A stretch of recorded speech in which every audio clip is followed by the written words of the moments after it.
이번 달 우리 교회의 주제는 풍성입니다. 제가 어제 그 월상 예배 때 풍성과 풍요를 가부의 두렙과 거지 나사로를 예화를 들면서 바꿔서 설명한 것 같아요. 그래서 오늘 어째도 오늘 말씀 속에서도 그 의미가 함께 담겨지기 때문에 여러분들 혹시 바꿔 들었다면 수정하셔서 바르게 들으시면 좋겠습니다.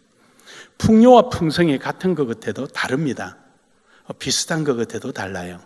풍요라는 것은 객관성이면은 풍성은 주관적인 겁니다. 예를 들면은 돌밭에 곡식이 풍요롭게 익었다 이렇게 표현하죠. 그러나 풍성은 그것을 대하는 자세를 풍성이라고 말을 합니다. 성경에서도 이것을 분명히 구분을 짓고 있습니다. 신명기서 33장 19절에 보면은요, 그들이 백성들을 불러 산에 이르게 하고 거기에서 어려운 제사를 드릴 것이며 바다에 풍부한 것, 이 풍부가 바로 풍요롭다라는 말입니다. 풍요롭다. 이제 히브리어 말로는 셰파라고 말을 하는데 이는 풍요롭다. 그래서 풍성이 아니라 풍요롭다라고 표현을 합니다. 그런가 하면은 신명기서 28장 47절에 보면은 여기서 말하는 풍족이라는 것은 러브라는 말입니다. 러브 말고요. 이게 경상도 발음이라 러브인지 아래 어자 표현이에요. 러브라는 표현인데 이것도 이제 풍족하다, 많이 있다. 누가 봐도 많이 있네. 누가 봐도 많이 있네. 이런 상태죠.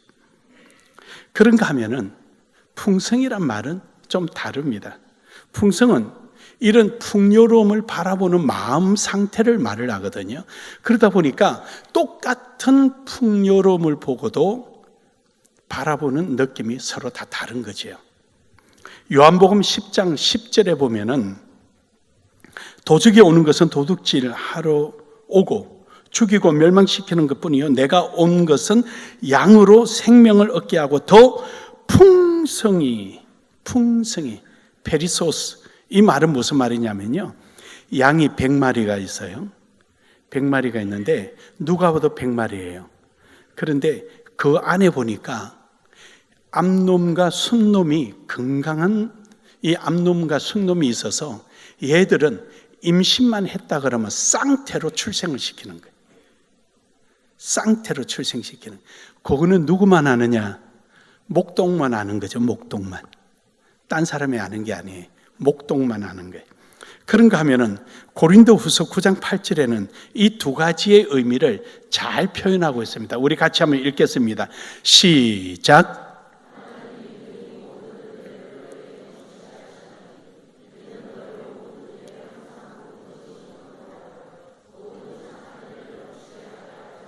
자, 저기서 너희에게 넘치게 하시나니 그리고 이는 너희로 모든 일을 항상 모든 것을 넉넉하게 모든 착한 일을 넘치게 하려 하심이라.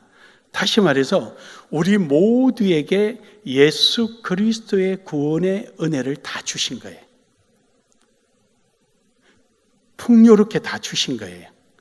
그런데 그 풍요로움을 계속 가지고 있는 사람이 있고 어떤 사람은 그 풍요로움을 풍성하게 표현하는 사람이 있는 거예요.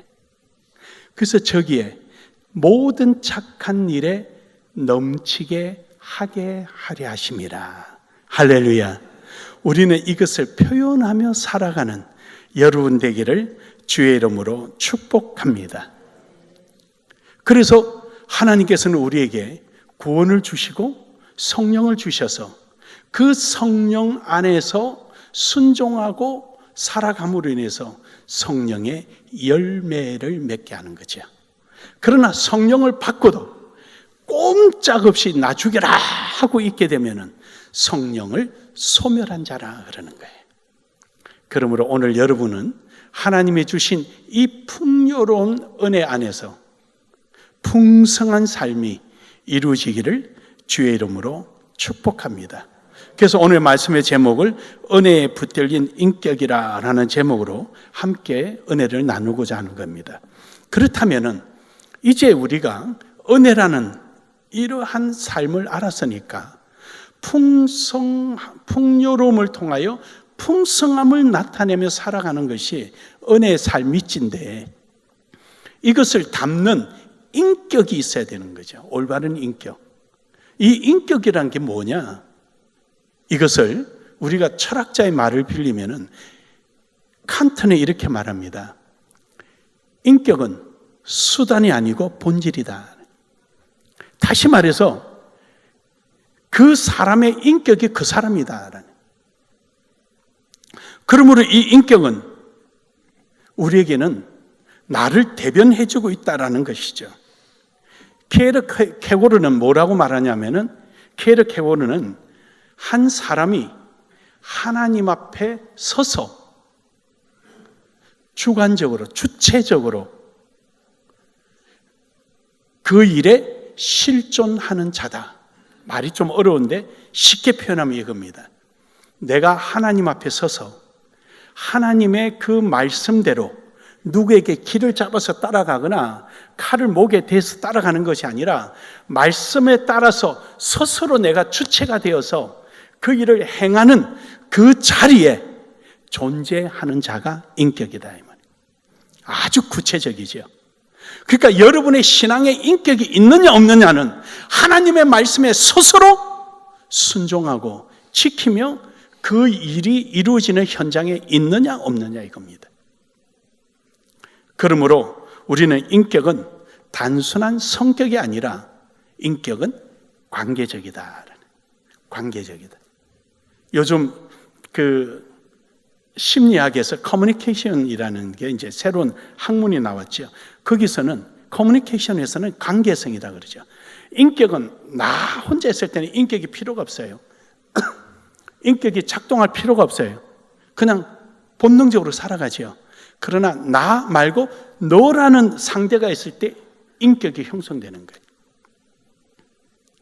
그 앞에 섰을 때 가식적으로 한다. 이 사람은 이중인격자가 되는 거죠. 자기 사실을 그대로 본능적으로 보인다. 그대로 사실적으로 보인다. 이 사람은 인격이 좋으냐 나쁘냐는 둘째치고 인격적인 사람이 되는 거예요. 그래서 우리는 하나님 앞에 섰을 때를 신앙적 인격이라 말을 하죠. 그래서 우리는 우리의 인격은 신앙과 함께 비례한다. 신앙이 성장한 만큼 인격도 성장하는 거예요. 그래서 우리는 고린도후서 있는 말씀처럼 보라 지난 것은 다 지나갔으니 이제는 새로운 피조물이라. 변화된 모습의 인격을 요구하는 것입니다. 그러므로 인격의 3대 요소는 지정의예요. 지라는 것은 하나님 말씀을 아는 거지요. 정이라는 것은 거기에 대한 사실적으로 내 양심에 반하지 않는 상태를 말하는 거죠. 의지적인 것은 누구에 의해서 가는 것이 아니라 내가 주체가 되어서 스스로 행하는 걸 말하는 거죠. 이것이 이루어질 때 이것을 우리는 인격적인 사람이다 라고 말하는 거죠. 그렇다면 오늘 말씀을 우리가 다시 한 번 더 정리한다면 은혜에 붙들린 인격은 바로 하나님이 주신 그 풍요로운 은혜를 하나님의 뜻을 위하여 풍성하게 내 인격이 거짓없이 행하는 삶을 우리는 은혜에 붙들린 인격이다. 오늘 여러분 이러한 인격 안에 있기를 주의 이름으로 축복합니다. 그러기 위해서는 첫 번째로는 정체성이 분명해야 된다. 우리는 세상 속에 있지만 세상의 사람이 아니다는 거죠. 우리는 세상에 살고 있지만 하나님에 속한 사람이에요. 믿으시면 아멘 합시다.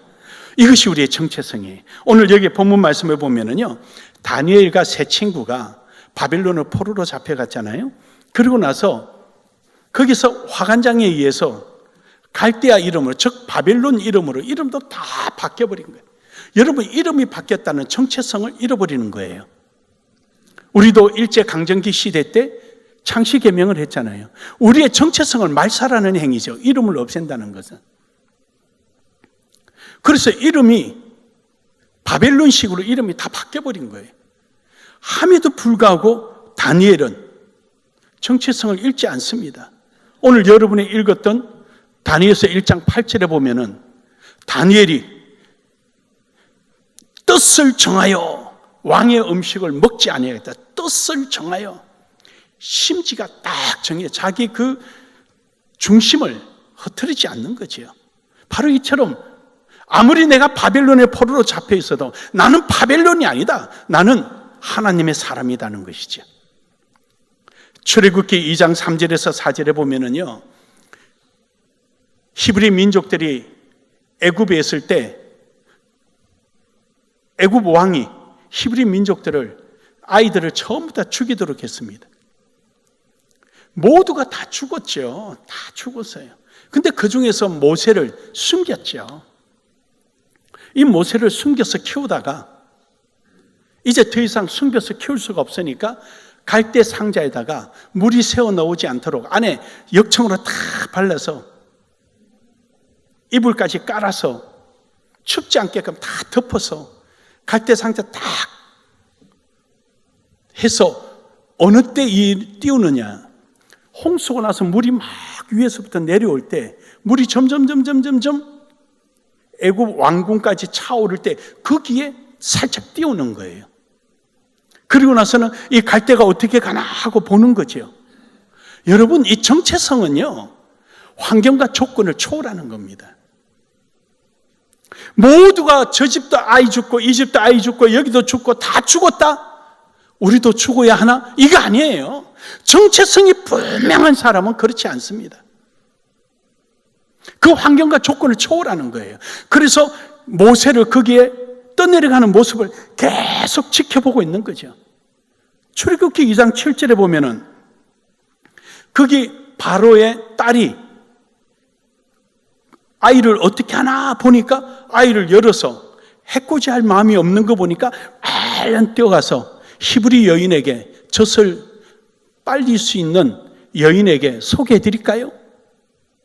그 당시에 히브리 여인이 출산했지만 아이가 전부 다 애굽 왕에 의해서 살해되었으니까 젖만 탱탱하게 부어있을 상태죠.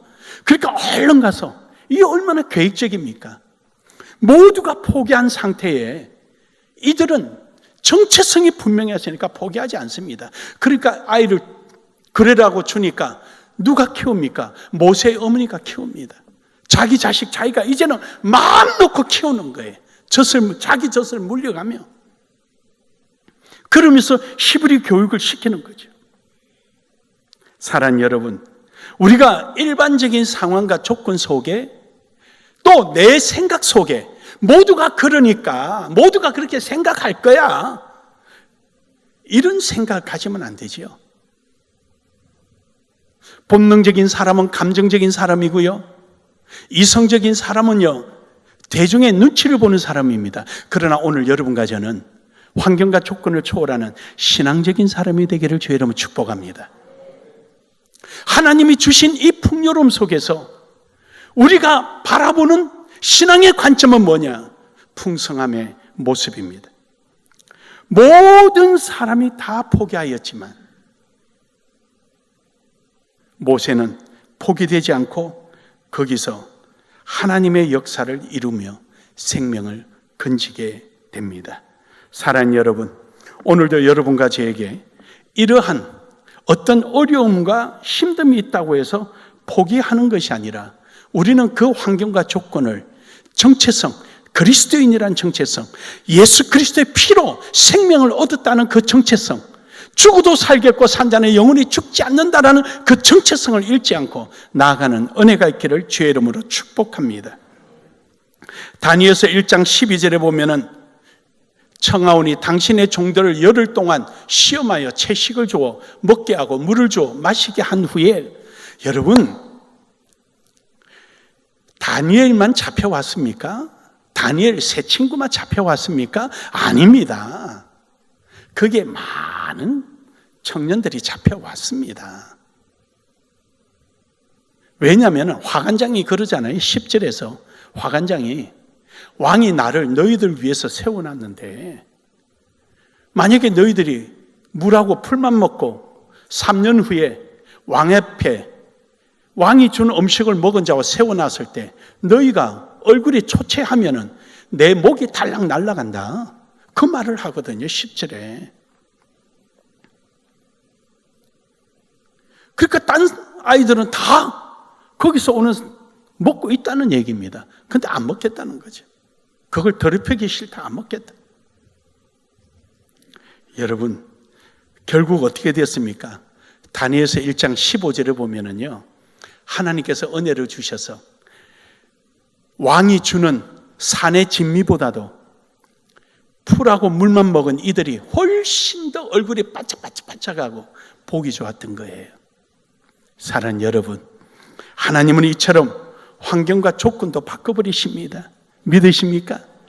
왕의 음식만 먹어야 될 절대적 조건을 하나님은 정체성이 분명한 다니엘과 세 친구에게는 그 조건이 변경되어서 이들에게는 채소와 물을 먹을 수 있는 은혜를 주었습니다. 다니엘서 1장 16절에 그 화관장은 얼굴이 반짝반짝하게 하는 것이 목적이거든요. 뭘 먹었느냐가 중요하지 않고 어떻게 하면 반짝반짝할까 했는데 다니엘과 다니엘 세 친구는 고기나 이런 산의 진미를 안 먹더라도 풀하고 물만 먹어도 훨씬 더 반짝반짝하니까 그때부터 채식을 주고 물만 주었던 것입니다. 사랑하는 여러분, 오늘 여러분과 저는 이 정체성이 분명해서 우리의 환경과 조건도 변화시킬 수 있는 은혜를 누리기를 주의 이름으로 축복합니다. 축복합니다. 두 번째로는 분별성을 가져야 됩니다. 이거는 지혜죠. 분별성을 가진다는 것은 하나님의 은혜를 통하여 그 가치 판단을 할 수 있는 능력을 말하는 겁니다. 앞서 말씀드린 대로 왕이 최고 좋은 음식으로 이 아이들을 먹이게끔 했습니다. 그런데 이 아이들은 어떤 아이들이냐? 다니엘서 1장 3절에서 4절에 보니까 이 왕이 자기가 정복한 모든 그 나라의 왕족들, 그 왕족들이나 귀족들의 아이들을 잡아다가 거기서 훈련을 시키는 거예요. 3년 동안 훈련을 시켜서 이 아이들을 다음에 바벨론을 계속 이어갈 수 있도록 지도자를 양성하는 것입니다.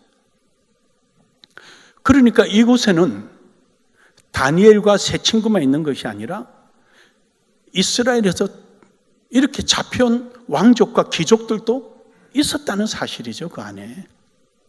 근데 이 아이들이 포로로 잡혀오면서 얼마나 배가 고팠겠습니까? 음식 제대로 먹었겠습니까? 이 당시에 이 아이들 나이가 15세에서 17세 정도쯤 됩니다. 이유는요, 성인 20세가 돼야 왕궁에 등극할 수가 있습니다. 그러니까 최소한도로 15세에서 17세는 돼야 되는 거죠. 그래서 3년 동안 훈련을 받고 테스트한 다음에 그들이 이제 자리를 맡게 되니까요. 그러면 그 나이면은 식욕이 왕성하죠. 산의 진미를 볼 때 얼마나 먹고 싶겠습니까? 근데 이들은 지혜가 있는 거예요. 먹으면 안 된다는 걸 알았어요. 왜냐? 그 당시에 이 바벨론이나 그 다음에 그 주변에 있는 나라들은 고기를, 이 짐승을 잡을 때는 신에게 제사를 지내고 이제 그 고기를 귀족들이 함께 나눠 먹는 겁니다. 우리도 안 믿는 사람들이 제사 지내고 음복하지요? 그와 똑같은 겁니다. 포도주를 담아서 그것을 개봉할 때, 먹을 때 포도의 신, 풍요의 신에게 제사를 지내고 포도주를 마셨습니다. 그러니까 우상 제물이니까 먹지 않겠다는 것이죠. 우상 제물이라서 먹을 수가 없다. 어째 나를 더럽히겠느냐. 그래서 8절에 보면은 그가 그렇게 하잖아요. 다니엘은 뜻을 정하여 왕의 음식과 그가 마시는 포도주로 자기를 더럽히지 아니하기로. 더럽힐 수가 없다는 겁니다. 여러분, 이게 바로 지혜입니다. 은혜가 있고 하나님 말씀이 내 속에 있을 때 항상 나의 삶의 기준은 하나님의 기준이 되고 하나님의 영광이 기준이 되는 것입니다. 어떤 변명이나 조건이나 환경을 따라가는 것이 아닙니다. 여러분, 에스더 4장 13절에서 14절에 보면은요, 거기 보면은 에스더가요, 모르드게가요, 에스더에 보면은 모르드게가 이제 그 유다 민족들이 포로로 잡혀갔잖아요. 아수르에. 그 포로로 잡혀가서 있을 때 모르드게가 뭘 했냐면 왕궁의 문지기였습니다. 그 문지기였는데 그 당시에 그 주변을 일대를 제패했던 장군이 하만 장군입니다. 그래서 하만 장군을 신격화했죠. 그래서 왕이 조서를 내려서 하만 장군을 볼 때 모두 다 무릎을 꿇고 절을 해라. 무릎을 꿇고 절을 하라는 말은 어떻게 하냐면요, 여러분, 이슬람 사람들이 그들의 성전에서 제사 지내는 모습 보신 걸 기억 한번 하시면 될 거예요. 양말을 벗고 무릎을 꿇고 코와 이마가 땅에 닿도록 절을 하면서 기도의 주문을 웹니다. 그래서 이슬람 사람들은 여기가 새카맣죠. 하도 이마에 닿아가지고 이렇게 절을 하라는 겁니다. 그거는 신에게 하는 거거든요. 그러니까 모르드게는 나는 할 수 없다. 내가 어떻게 그에게 그렇게 절을 할 수 있느냐. 나의 이런 절을 받을 수 있는 분은 하나님이 외에 없다. 그러니까 그것 때문에 하만이 알게 되어서 유다 백성을 다 죽이려고 하는 거죠. 이 소식을 들은 모르드게가 자기 조카가 왕으로 있었잖아요. 왕으로 있었는데 자기 조카에게 연락을 합니다. 연락을 하면서 저기 이럽니다. 너는 이때를 위해서 있는 거 아니냐? 그러니까 너는 유다 백성을 구하라. 만약에 네가 이 일을 하지 않으면 너와 너의 아비집이 하나님에 의해서 망하리라. 여러분, 이 말이 어떻게 얼핏 들으면요, 저주하는 것처럼 들릴지 모르지요? 아니에요. 저주가 아니고요, 그에게 올바로 하나님 말씀을 깨우쳐 주는 것입니다. 그랬더니 역시나 에스더는요, 에스더서 4장 16절에 바로 답을 줍니다.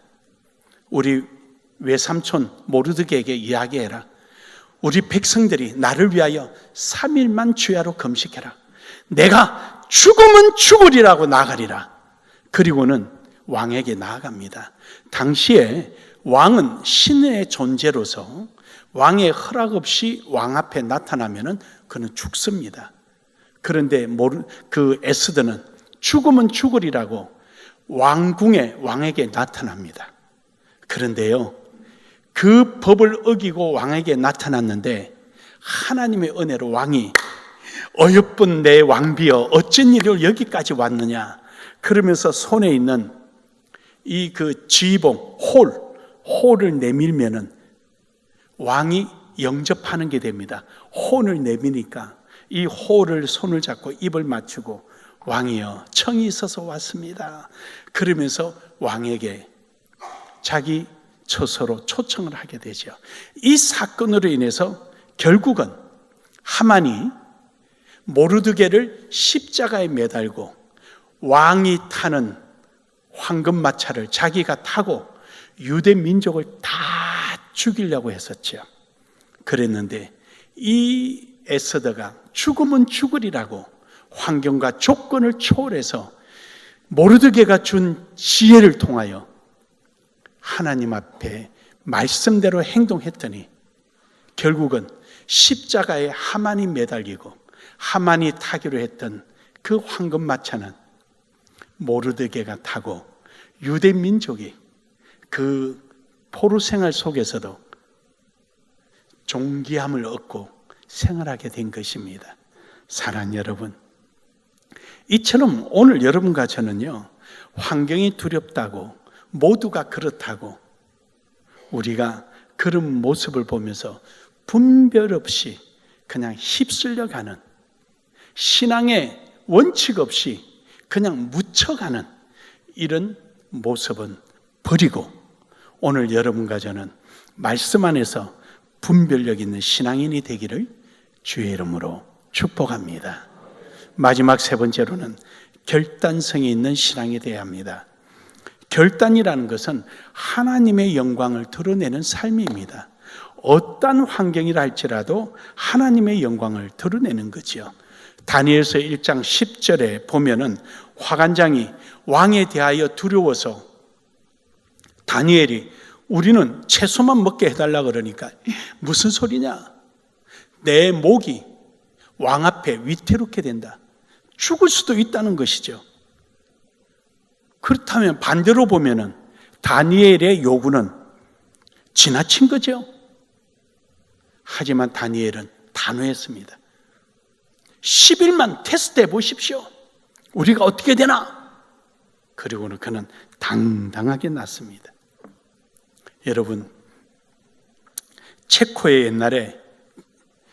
옛날에 포에미아라는 그 나라죠. 지금 체코로 바뀌었지만 이 체코란 나라에 안후스라는 신학자가 있었습니다. 이 안후스가 신학자인데 그 당시에 이제 교황 정치 때 아닙니까? 근데 그는 프리하 대학의 신학 교수로 있었습니다. 근데 그는 거기에 베들레헴 채플이라는 교회가 있는데 그 교회에서 일주일에 3번씩 설교를 하면서 이런 설교를 합니다.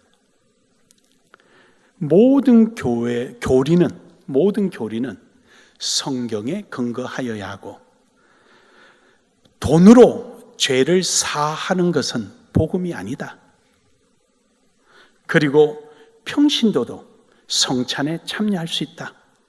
그때는 평신도는 성찬 못해요. 사제들만 성찬에 참여했거든요. 그리고 마지막 4번째로는 교황보다 그리스도의 교회가 참된 교회다. 이거는 오늘날로 말하면 정치적인 발언이지요. 교황에 의해서 모든 법이 만들어지고 정치가 움직이지고 조직이 움직이지는 국가에서 교황을 공격했으니 마땅히 죽을 수밖에 없겠지요. 그래서 그는 재판이 열려서 공의회에서 그는 사형 언도를 받습니다. 사형 선고를 받아서 사형이 집행되는데 그 집행이 뭐냐? 화형입니다. 화형식을 하는데 그가 이런 유명한 말을 합니다. 체코 말로 후스는 거위라는 말, 거위, 꽥꽥꽥 하는 거위. 그가 죽으면서 이래요. 오늘 거위가 불에 구워지지만 100년 후에는 그 자리에 백조가 나오리라. 그가 이렇게 순교당하고 난 정확하게 100년 후에 마르틴 루터의 종교개혁이 일어납니다. 그래서 최초의 종교개혁자는 후스라고 말을 합니다. 그 이후에 루터를 통하고 칼빈을 통하여 정확하게 100년 후에 백조가 날아오르기 시작하는 겁니다. 사랑하는 여러분, 이처럼 우리는 어떤 결단을 내리지 못할 때 항상 후회감이 생깁니다. 제가 여러분에게 이런 간증을 한번 했잖아요. 고등학교 때 학교를 가는데 우리 집은 이래 부산 시내로 따지면 딱 동전 중앙이에요. 서면이라고.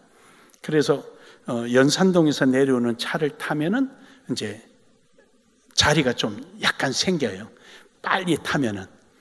그래서 이제 이렇게 타서 이제 용케 자리를 차지하면은 그 다음부터는 가면 학생들이 가방이 산더미처럼 쌓이잖아요, 이렇게. 근데 이렇게 보는데 우리 학교 선생님이 타시는 거예요. 그러면 내가 얼른 일어나 선생님 여기 앉으세요 이러면 되잖아요. 그 시기를 놓쳐버린 거예요. 그래서 고개를 딱 돌렸는데 창문을 보면서, 유리를 보면서 가는 거예요. 근데 왜 이렇게 아파요? 그때는 학교 금방 가는데 이번에는 엄청 오래 가는 거예요, 지금 학교가. 근데 우리 터널을 지나야 되거든요. 터널 안에 딱 들어갔는데 그 유리창에 선생님이 내 옆에 딱 들고 있는 거예요. 서로 눈을 마주치는 거예요. 여러분, 그 순간을 생각해 보세요. 터널은 왜 그래 길어요? 학교 내려가지고 그 선생님만 피해가려고 하는데 꼭 복도에서 만나요. 근데 그 선생님 옛날에는 교련이 있었잖아요. 그 교련이 있어 총검술도 하고 이랬어요. 그분이 교련 선생님이 훈련 들어가거든요. 훈련 들어가면은 그 교련 대리로 들어와서 교육시키는 분이 그 선생님이에요. 교련 안 들어갈 수도 없고 들어갈 수도 없고, 저는 키가 작아가지고 또 맨 앞에 서요. 지금 이 키가 아니고 그때는 키가 작아가지고요, 버스 손잡이가 잘 안 잡혔어요. 그래서 합성이라고 해서 합성, 그 합성만 꼭 탔습니다. 86번 잊지도 않아요. 그걸 타는 거예요. 그 키가 작으니까 맨 앞에 있어요. 안 볼 수도 없고 볼 수도 없고, 모자를 누르면 또 모자 여기 교포에 있는 거, 여기 목표 있는 거 꽉 누르잖아요. 똑바로 올렸어야지. 여러분, 때를 놓치면 안 되는, 결단성은 바로 그 때를, 해야 할 때를, 우린 그때가 결단성이에요. 사랑하는 여러분, 지금이 은혜 받을 만한 때요, 구원 얻을 만한 때요. 오늘 내게 주어지는 환경 속에 오늘 내게 풍요로움이 아니라 풍성함을 누릴 수 있는 기회가 이때임을 믿으시길 바랍니다. 결론적으로 여러분, 한 해를 하나님의 은혜를 입은 자는요, 즉 하나님의 인격에 붙들려 있는 사람이에요. 하나님의 뜻에 붙들려 있는 사람이 바로 진정한 신앙의 인격을 소유자인 것입니다. 다니엘서 1장 19절에서 20절에 보면은요, 우리 같이 한번 읽겠습니다. 시작.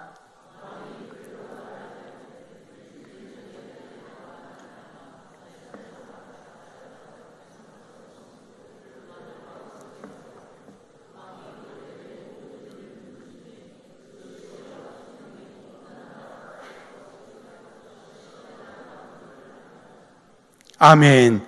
여러분, 왕궁에 특별하게 선택된 사람이 많이 있었습니다. 풍요로움이 있었습니다.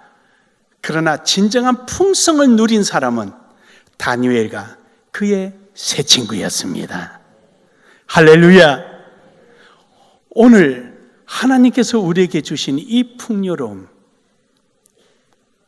여러분은 정체성과 분별력과 결단성을 통하여서 풍성함을 누려서 하나님께 영광을 돌리는 여러분 되기를 주의 이름으로 축복합니다. 축복합니다.